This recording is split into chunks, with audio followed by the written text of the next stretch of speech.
President Ramaphosa talks trade and stronger relations on his second state visit to China. Planes affected and an almost total shutdown as Israelis protest over the lack of a ceasefire deal. And celebrating a gold and bronze medal for South Africa at the Paris Paralympics. Hello, I'm Jane Dutton. This is Eyewitness News. Petrol prices are going down. The drop comes into effect on Wednesday.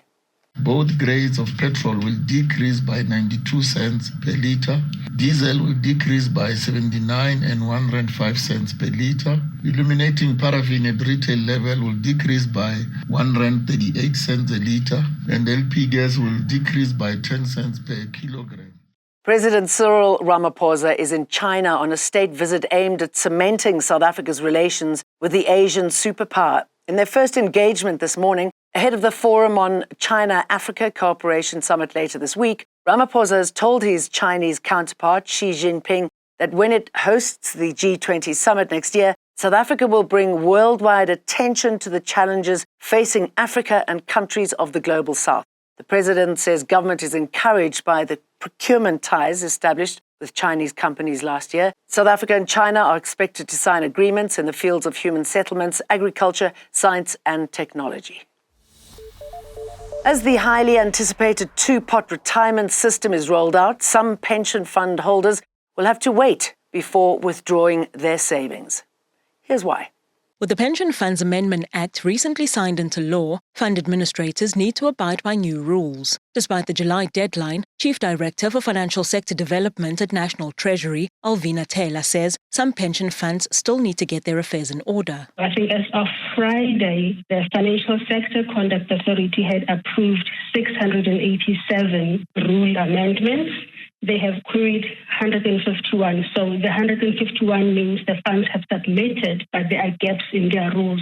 Taylor says failure to abide by the new rules will have an impact on fund members. Members can still send through their claims withdrawal processes, but those will not be processed. While the two-pot system is good news for pension holders, administrators have again warned of the tax implications and added admin costs for consumers tapping into their savings. Nogukanye Mdambo, Eyewitness News.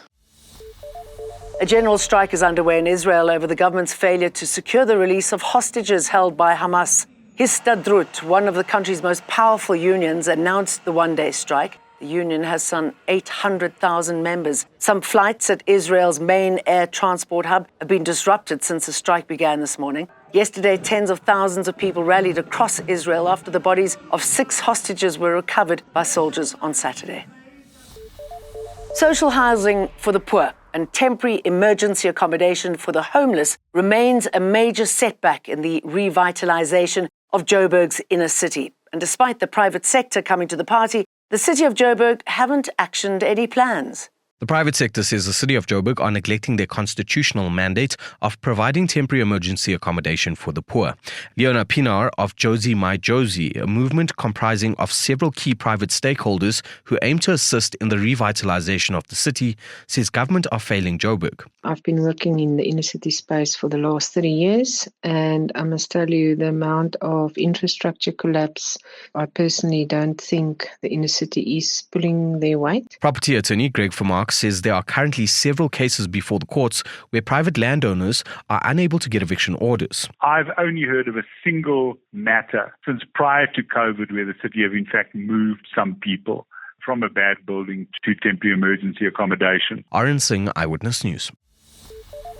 Luzanne Coetzee has bagged a bronze in the women's 1,500 metres at the 2024 Paralympic Games in Paris. Coetzee and her guide, Estienne Badenhorst, ran a personal best time of 4 minutes 35 seconds in the T11 classification. T11 is for runners with a near total visual impairment. Mpumelelo Mhlongo has won South Africa's first medal on Sunday evening. The Team SA flag bearer at the Paris Games dominated the men's T44 100 when he won a gold medal in the time of 11 minutes 12 seconds. The T44 athlete was born with amniotic band syndrome, which resulted in a club foot and his right leg being shorter than his left. That's it from us. See you for more again tomorrow. Don't forget to download the EWN app. Eyewitness News. In touch, in tune, and independent. For the latest, log on to ewn.co.za or ewn.mobi.